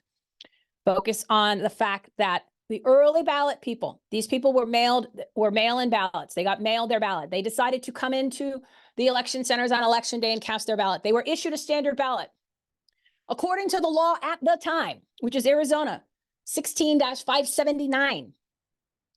Those people, if you did not surrender your mail-in ballot prior to the election day, you were to be issued a provisional ballot. 58,550 ballots were illegal. Those people got standard ballots.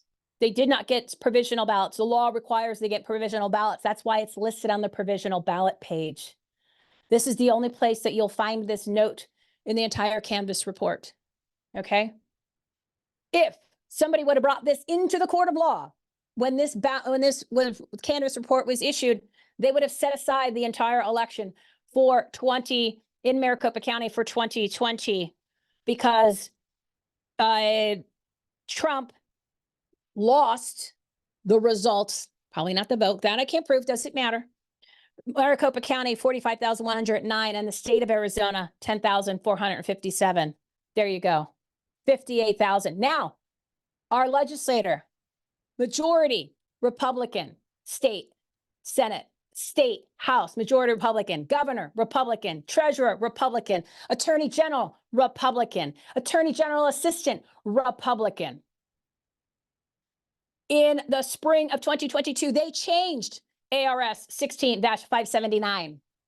So the county recorder, it is up to his discretion if the people that did not turn in their mail-in ballots, will they receive a provisional or a standard ballot? He makes the decision instead of a solid fraud prevention measure. That was Arizona 16-579. They changed the law. The law went into effect in September of 22, just in time for the election of November 2022, but it did not apply for the primary. This same notation is in the primary. The number, I didn't pull it, but it's like, there was like 21,000 and change early ballots. They received a standard ballot. That entire election was illegal because all of those votes were illegal. That's not including everything else that you saw today. So that's yet another pattern. Yes. Now, what the pattern and I will seal the deal with this. I had mentioned in the beginning, Arizona, the HB 2785. 2785 is the election extension, bunch of bull that they stuck into this bill. Now, keep in mind, there was 2 Republicans on the Senate, 2 Republicans on the House that said no. But, when they already have the clearance for the numbers, they can come in and say no, because then they can run off it. And because elections and races are only about raising money. They have nothing to do with the candidates being qualified or honest or ethical, because they're all compromised. Some are more corrupt than others.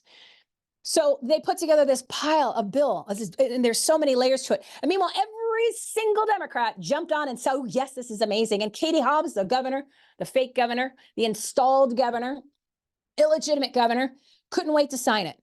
That's your first warning sign, guys. This is not good for we the people. So what was in it?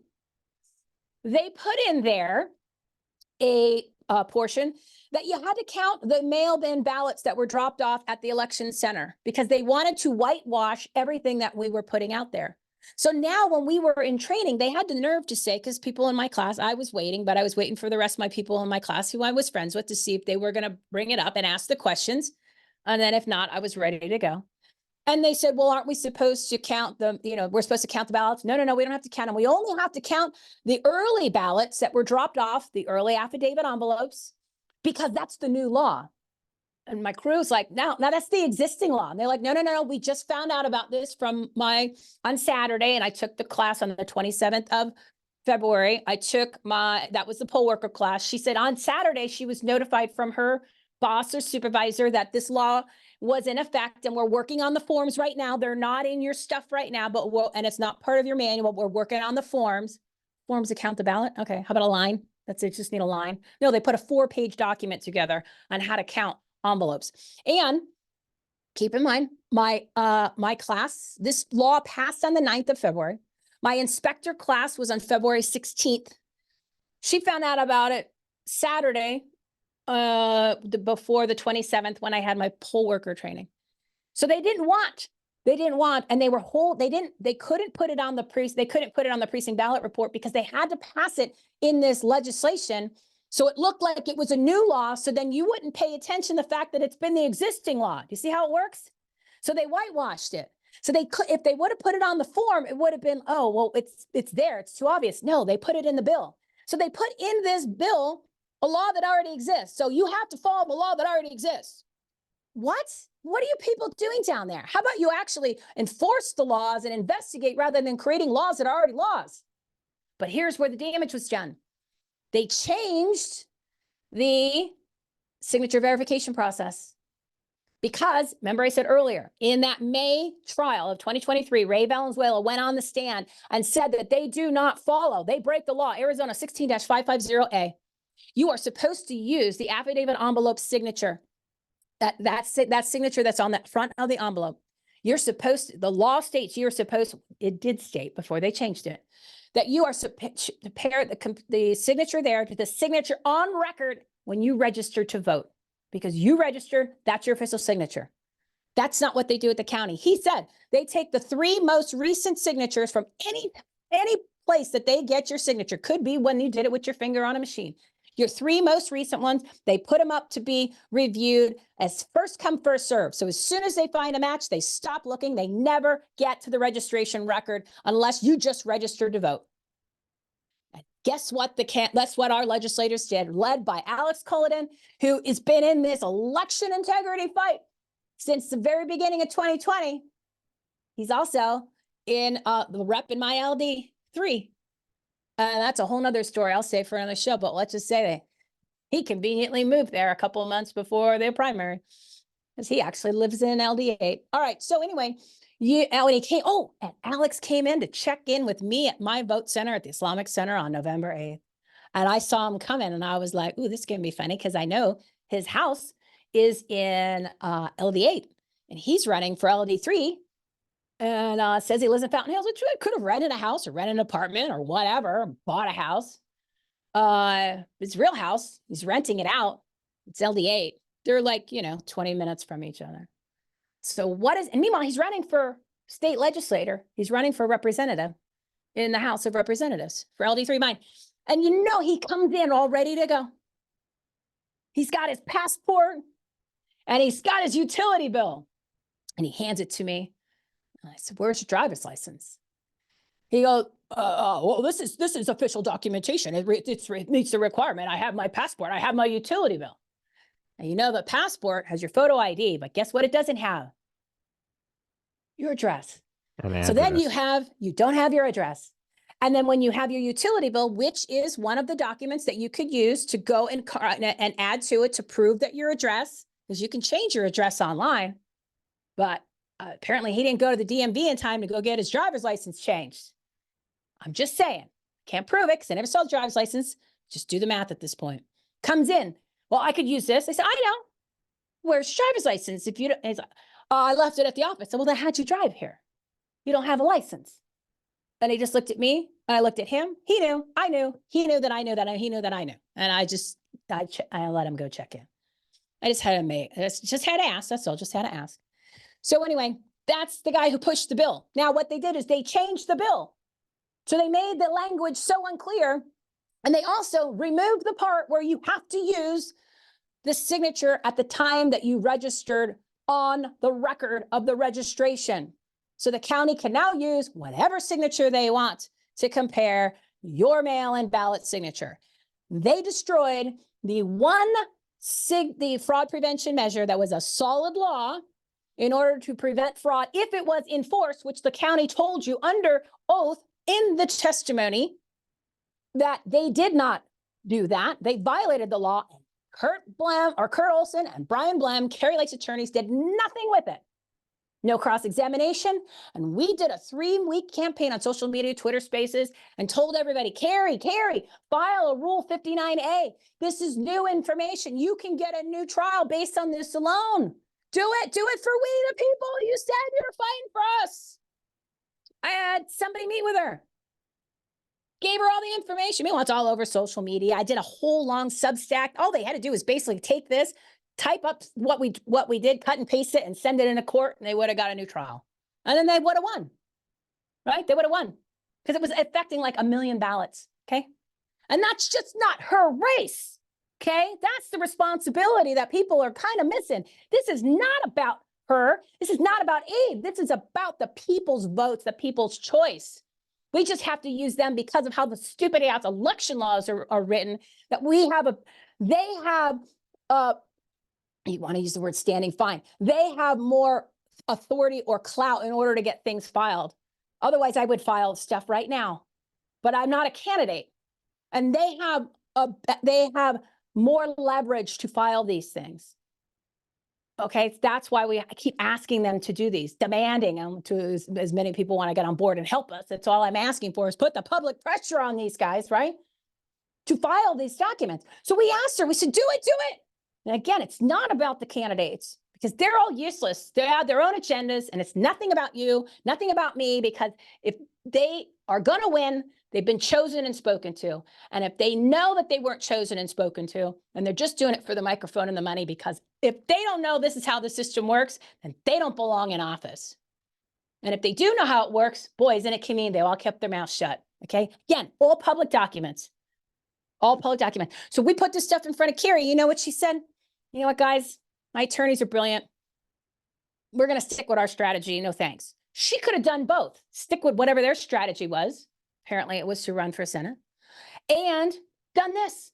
Wouldn't somebody who really wants to win throw as much crap against the wall to see what sticks in order to, if for some reason you thought this was a crazy idea, even though we're just using the testimony from the guy who runs the operation, who lied, he didn't lie. He told you the truth. He was covering his own ass to tell you how they actually did the process. It was a slam dunk win. That's not including all the rest of the stuff that we're showing you. That's just from that one testimony. Okay, this is what we've been up against. It's insane. So so the legislators in HB 2785 changed the law to legalize the crime of the county. Second time they did it. Boom. There you go. That is your lesson for today, boys and girls. It is a lot, but here's what your take action items are. Because every time I come in the show, I'm going to do a little recap, but I'm going to bring you new stuff. But I need you to catch up with the old stuff, and you're going to have to do it on your own. Okay? But it's already all out there. And we did it in the episodes. Episode 231 is where you're going to see how Abe won, right? We cut it down to 28 minutes. Episode 259, that lays out a good portion of all of the different things that I was originally exposing in the beginning for like the first month and a half to 2 months. This is the old slide. It's episode 270. Okay, sorry, this old slide. Episode 270 is the goldenrod one, which that one is juicy beyond belief because it gives you the commingling. It gives you, oh God, what does it give you? It gives you the commingling. It shows that the county admitted that they committed crimes, the illegalities of the elections. It shows the misread issues. It shows that ballot paper was missing, that ballots were illegally picked up by we don't know who during the day. So you have a ballot bandit in addition to the Red Baron that comes in and changes the numbers. You have commingling beyond belief, meaning there's ballots that were never counted. You have a ballot box that didn't have that divider, was missing the divider for the first 11 hours of the election. So every single one of those ballots that went through door number 3 were commingled with the rest of them, and that's a memory card, so they were never counted. So we have so many of those instances, but they're from the Goldenrod incident reports. So that one's a great one. That one is, we had 45,000 views in the first 24 hours. It was awesome. And then last Friday's show, episode 275, I bring in a little bit of this stuff, but it's important because I really go into detail about the spiritual battle and why all this is happening. Okay. And solutions for it. Not to mention, what I want everybody to keep in mind is the reason why you have fraudulent elections. All those episodes, they're on the Rumble, right? So you're going to go to savemyfreedom.us, you're going to subscribe. That's the Substack. The Substack, that's the pinned post, has all the links to those 3 episodes. I'm going to add, once I finish this tonight, I'm going to add this show once it's up, and I'm going to add the show from Friday. So you're going to have the top 5 episodes now. And once you get these top 5, you're going to have everything you need to just be like this all over the country, guys, because everything goes through Arizona. I mean, well, live Fridays at 4 p.m. Pacific time, 7 p.m. Eastern time, but subscribe to that. And then you're going to follow us on the Twitter, Leo, LCD Law 1, and I'm Everything Home T, Everything Home T. And all of the links and stuff like that, you're going to find all of that at savemyfreedom.us, savemyfreedom.us. And I need you guys to come and help us out with the Take Action Center, okay? Because it's America in Arizona. Everything goes through Arizona. We have enough information, and there's more coming. I got more on my desk. It's just that I'm one person, and I want to get out videos. I want to get all this stuff done. There's just I need to hire people to do this, okay? I need to hire people to do this. I can't do this by myself. And and time is of the essence, because all of the things in order to make sure that 2024 is legitimate needs to happen well before the election. There's 122, is it 122 days? No, it's 118, I think it is now. 128 days. No, I'm going to give you the right number. Usually I have this stuff in my brain. 118 days to our primary here in Maricopa County. There is enough information here that if we can put the public pressure on these people, the candidates, the groups, the politicians, you name it, that they need an investigation, and those two, Kari Lake and Abe Hamadeh, follow Rule 69, Rule 60B6, and bring in all this new information to get a new trial. They have to get different attorneys, because those attorneys, they're obviously not on the same page as you and I. We have different agendas, apparently. My agenda is to get Kari Lake and Abe Hamadeh in the seats that they won and have the election set aside and redone. Even if it's just his race, having that one thing done changes this entire country. The fate of the United States of America depends on what happens here in Arizona with the information that we've been exposing for 96 days. And if you think I'm crazy, we just handed everybody how to solve the problem. You're not going to get it through the candidates. We just need them as a vehicle. You're not going to get it through politicians. You're not going to get it through anybody, but we, the people ourselves. There's not enough people in Arizona that want to do this strategy. They want to vote harder. They want to go ahead and register voters. They want to go ahead and and knock on doors for candidates. None of that matters. They want to go ahead and harvest ballots. It's the worst thing you could. I just showed you what happens with the mail-in ballots, and you'll see more of that in episode 275 from Friday. So all these other strategies, that doesn't matter, because I'm showing you what the county does at the election day and what happens afterwards. You cannot beat this system. We cannot beat this system, no matter what you do. The whole country voted for Trump in 2020. He won the vote. He didn't win the results. Kari Lake won in a landslide here on November 8th of 2022. With the vote, she didn't win the results. We're showing you what they do to create the results. You can't beat this, but you could stop it and you could take it down. But we need everybody in the country, every single day, holding these people accountable. Stop giving them money, candidates and politicians all over the country, all these groups, these PACs, these 501c3s, 501c4s. No one's ever mentioned any of this stuff. No one's even explained to you what a precinct ballot report is. Might be different name in your county, but it's the same thing. No one's explained the election process. They don't want you to know it because they make money off of this election system operation. But the only way that you're going to have a real county, a real state, or a real country, you need to have, and I keep saying you, but it's we need to have the November 8th election in Maricopa County set aside, null and void, redone. And guess what that does? Opens up 2020, because you cannot have a country. We do not have a country right now because we don't have real elections. Just because your guy won, it's not your guy, okay? It's a uniparty. You guys know all that because you're a smart audience. Most of the country doesn't get it yet, okay? So nobody on the Republican side is your friend. Trump's carve-out, don't count him. I'm talking about everybody else, every single one of them. Because nobody's investigated 2020 or nobody's investigated 2022. And you're seeing why now, because this is exposing the system and they all make a lot of money off of the system. And you know the number one reason why you have fraudulent elections in this country. And then this is the number one issue in the country. It's not the border. It's not the economy. All of the things that are happening, those two major things that are happening, is because you have fraudulent and corrupt elections. If you had legitimate elections, I would be running for office, okay? I could turn around this election. I could turn on the election system in the country like in a week. I already did the work, okay? But the reason why you have these fraudulent and corrupt elections, and I know your audience knows where I'm going to say, is to make sure that they have the child sex slave trafficking fully in operation at the level that it is, because they need the merchandise. They need the children. They need it to rape them. 10 to 15 times a day, which happens here in the United States. Then they need to kill them. Then they need to harvest their organs, and they drink their blood with the adrenochrome. And that is fact. And it's kind of interesting how that's all coming up now with the P. Diddy and all that kind of stuff, even though we've been talking about it on our show and Jesus Rocks for 2 years now. And I know this, you guys have covered this for much longer than I got clued into it. But that's why you have fraudulent and corrupt elections. So if you don't want to do this for your own freedom, you don't want to do it for having any freedom because you don't have control. The only thing that we really were able to do where we had a say in the system was we had the opportunity to choose our representatives, our sacred right to choose our representatives through our vote. And that's been taken away. We don't get to determine the results. We can vote our heart out. We can vote harder all we want. But it doesn't matter because we don't determine the results and they don't match. They don't match. We get a sticker. That's it. And that's the reality, but we can change it. We can change it if there's enough people putting the pressure on them and calling them out and sharing this information and demanding that these two file this simple document. We gave them all the stuff.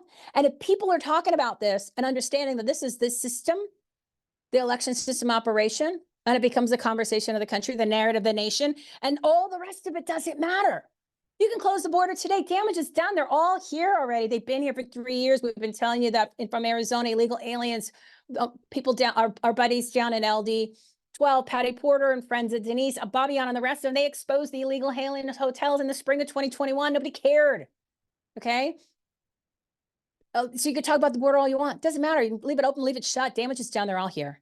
Military age men, the millions are here. There's enough of the illegal aliens to implode a hospital system in a week if they told them to just all go. So the damage is done.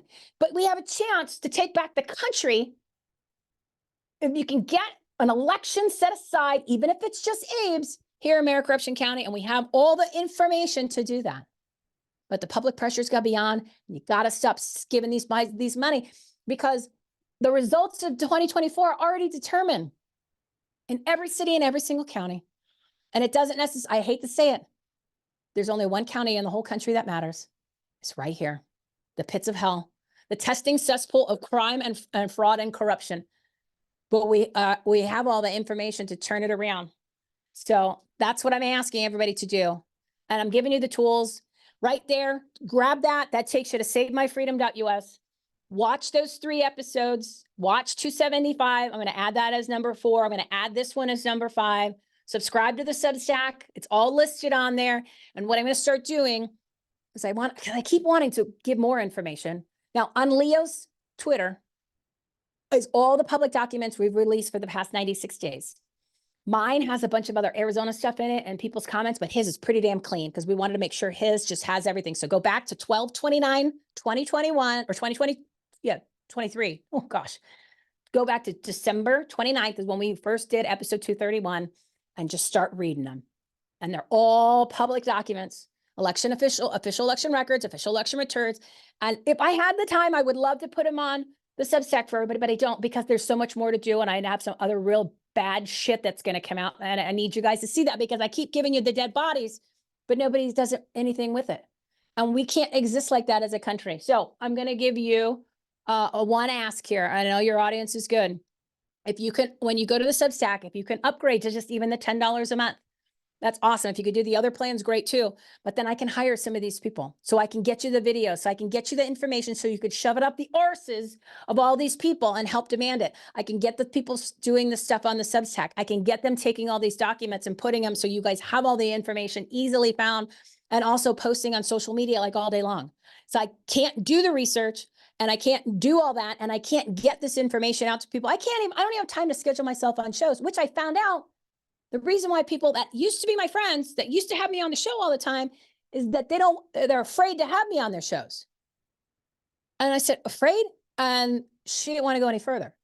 Now, these are the people that are censored on, like a YouTube, but they're not on the other platforms. So do the math, guys. Whoever is telling them don't have her on, they don't want this information out there because people make too much money off the election system operation at every level. Anybody that touches anything to do with politics, could be just people doing podcasts, They make too much money off this. They can't change it because if it was actually honest and fair and legal and legit, they'd all be out of jobs. You don't need them. You don't need a pundit. You need no pundit. When somebody like me can have a microphone tell you the truth, you'd know that the guy's slimy because you knew that your vote actually mattered, but your vote doesn't matter. I didn't say don't vote. I said fix the system, and you can. We, the people, have the opportunity right now to do it. And if you don't want to do it for your own freedoms, because the people that are in office now are destroying your life, they're destroying your country, and the ones that may get in next, they're no better. They sound great, but what have you done for me lately, Janet Jackson? Nobody's done anything. They're great on the microphone, but they got no track record. They've done nothing. Notice how they all want your money, and then they give you lines of bull, and they tell you what they're going to do when they get in. I've not asked anybody for money. I did this all because I know no one else did, and I worked the election. Now I'm asking for you guys to join me in this and, kick in $10 a month. That'd be awesome, because I got to pay for people to help because there's not enough people that are willing to do it on their own. And I get that, right? Because people have jobs and lives and things like that. But if you can devote 15 minutes a day to holding these people accountable, and I'm giving you all the material so you can go to town, you'll never lose an argument because you can't go up against this. This is their own documents. So if you've ever wanted to go and have an argument with somebody and win, you just did. 15 minutes a day so you don't live in a 15-minute city. We need to gather all the warriors. We're rounding them all up. It's Gideon's army. We only need 300. But my advice for you to do, if you can just spend 15 minutes a day, if you can only do 5 minutes a day, do that. So what I did is, and I mentioned this before, when you go to the Substack, and I know that we're way over, but let me just plug this at the end because this is important. This is your take action items. If you want to take your country back, nothing else that anybody's doing, nothing else that you were doing, everything that else that I was doing prior to realizing how this worked, because I'm a precinct committee man and a state committee man doing the grassroots boots on the ground. All of those things that we were doing, all those strategies are useless against this behemoth. But I didn't know that until I started doing this. So I'm sharing this with everybody to save you a lot of time, money, and energy and conversations.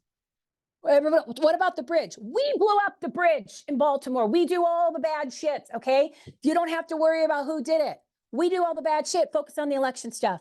Get this damn thing set aside. Put the pressure on it. Make this the conversation. And all the rest of the stuff will fall into place, right? Because we do not have a country because you don't have real elections. Look what happened in 2022. 2024 has already been decided. Trump loses the result. He wins the vote. We get Arizona set aside just for Maricopa County. All of that changes. So it's a matter of we, the people, want to take back our country or not. Okay? Make that decision. And if you don't want to do it for yourself and you don't want to do it for your own family because you lost complete control of your money, of your life decisions. Wait till the next fake COVID lockdown, political propaganda pandemic. Those people that are going to make those decisions that are taking orders, all installed fraudulent elections. The ones that are destroying the economy, fraudulent elections. The ones that have the border wide open, fraudulent elections. The ones that are allowing the children to be raped 10 to 15 times a day, fraudulent elections. Do it for those kids. Do it for those kids.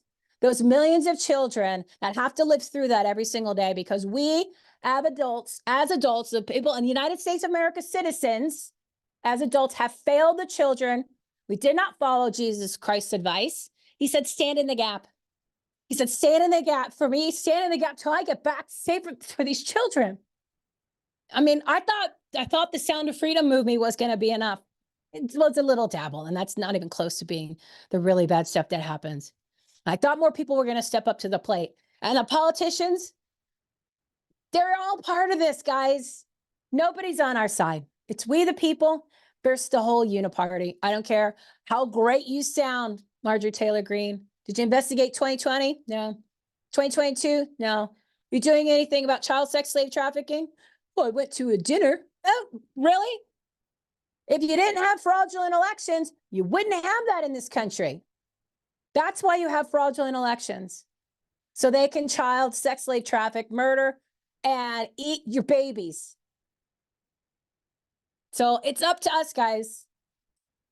It's up to us. So one last word of advice. And this is what we talked about on Friday's show, episode 275, why it's so powerful, why it is we're at like not even 72 hours. And we're on like 475,000 views. Okay. But I get you. I bet people aren't watching the whole thing, and you need to. And then watch the episodes that I gave you to watch. Not because you need to listen to me, it's because of what's in it and what needs to be shared if you want to take your country back. But this spiritual battle is so evil because these people are demons, right? So you can't say they're demons. The demons in them, the demons making decisions for them, influencing them, and influencing the agendas, because you cannot sleep at night. I just showed you all of some really bad stuff that happened with all different layers of people in Arizona, and you saw some of their names. How do you sleep at night knowing that you are a part of that and you allowed it to happen? And if you didn't stop it and you've done nothing for 17 months, just the testimonials alone. I told you I started crying last night reading the testimonials of the people that said they couldn't vote. I couldn't vote. I voted for 38 years and I couldn't vote. That lady that came in on the hospital bed, oh my God. Where did that bother Carrie Lake? I don't think so, because they got different agendas. They're not on our side. So, but I need everyone to put this into perspective, okay? This spiritual battle is bad and it's strong. So you got to really get on your knees and repent. Do the groundwork that we're asking to, which is all digital. You don't even have to leave your house. You can do it from your phone. You don't even have to be vertical. You can be horizontal in your bed. And when you go to, I'll plug that in a second, but because I want you to know where the tools are, put the tools together for everybody. It's takebackAmericaPlan.us. But if you go to SaveMyFreedom.us, the Substack, there's headers on the top, and it has links to all the stuff you need. Ban the machines. Ban the machines. You got to ban these machines, okay? Has nothing to do with the magical satellite of the guy from China or Serbia or whatever flipping the boats. That doesn't even matter, because I can't see it in the machines. You can't see the boat flipping. That's not how the tabulation is done in the machines. I've shown you enough that you don't have to use them. They create a paper jam. It's a known issue within the manual for Dominion. And what did I say earlier? There's only one time that you can open the ballot box. It's to remove ballots, and it has to be a certain process. But in order to remove a paper jam from a tabulator, you have to open the ballot box. They are forcing us by using these machines to break the law as the poll workers. And that happened, I can't even tell you how many times, just in the testimonials and the goldenrods alone. Not to mention, they don't tabulate correctly. Just in 108 of them, the protective counters don't match, meaning they're off, which is a fraud prevention measure. It's like an alarm that says, there's a problem, Houston. The numbers are off. You'll have to figure out why. But the tabulations aren't accurate. You're going to see, I'm going to put the chart together with all the supporting documentation on how many that the counter number on the front doesn't match the tapes. The county uses, they want you to write the number on the front. They don't tell you to write the number that's on the tabulation on the actual receipts. The EPM requires the number that's on the sheets, and you can see in their exhibit number 11, sometimes they use the tabulation on the front on the public counter, and sometimes they use the one on the tally receipts. You can't pick and choose, and they don't match. Just those two things alone are reasons that show you cannot use the machines. They don't tabulate correctly. They fail by design or not. It doesn't matter. And they cause the poll workers to commit and break the law and commit crimes. We haven't talked about one satellite or one flipping of votes. I'm telling you stuff, instead of what may happen or what can happen, how about what did happen? Because what did happen is enough to get this whole thing exposed and get it all basically set aside. So my advice, yes, I'm asking you to join us in Arizona. And if you go where it says the People's 5-Point Plan, read that. Number one things, hold them accountable. First thing you do, stop giving them the money, get your money back if you did give them the money, and then hold them accountable on social media, make it really loud, and focus just on Maricopa County. Just focus and join us here, because if we can make it really big and we can put the public pressure on, unfollow them also. And it'll make a huge difference. And if you look where it says AZ turds, I call them administrate turds, legislate turds. Some people get offended by that. I'm offended by the fact that they've done nothing, and they've ripped and torn away and shredded my freedoms and my sacred right to choose my representatives through my vote, plus my propositions, plus my property taxes, plus my bills, my laws that control my life, my churches, my business, if I had children in schools. That's what's been taken away from you with these fraudulent elections. It's just not the people who are making the decisions to destroy your life. It's all the rest of this stuff. but we can change it. So we can't beat these demons on our own. You got to bring in God. You've got to ask for the help. You got to get on your knees and repent. You could do Second Chronicles 7:14, or Second Chronicles 7:14. I used to memorize this stuff. There's a lot up here. But my advice, and we've been talking about this, me and Lucy, who is the host of Jesus Rocks, Lucy DeGrazio, you'll meet her at episode 275 if you haven't yet. We said you've got to get your stuff strong, because what's going to happen next? I think you're going to see stuff that you've never seen before. And so you need your armor. You need your armor. So you need your spiritual armor. So my advice to everybody, and I'm going to leave you on this, is, oh, I should put myself on the screen. Hold on. I'm going to stop the share. You should have told me. I forgot. Memorize this. I haven't started to, but I read it on the show. Psalm 91. This is going to be your warrior armor Bible verse. Because when these demons are going to come at you, you're going to need this, because this will hopefully tone them down, shut them down, because the people that are strong in their faith, they're going to get tested unlike anything else, because we're already seeing it.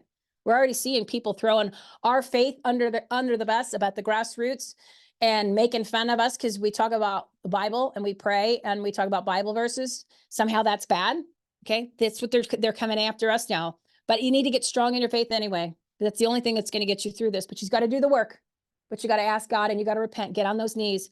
And it's Psalm 91. Those who live in the shelter of the Most High will find rest in the shadow of the Almighty. This I declare about the Lord. He alone is my refuge, my place of safety. He is my God, and I trust him. That's only verse 1 and 2.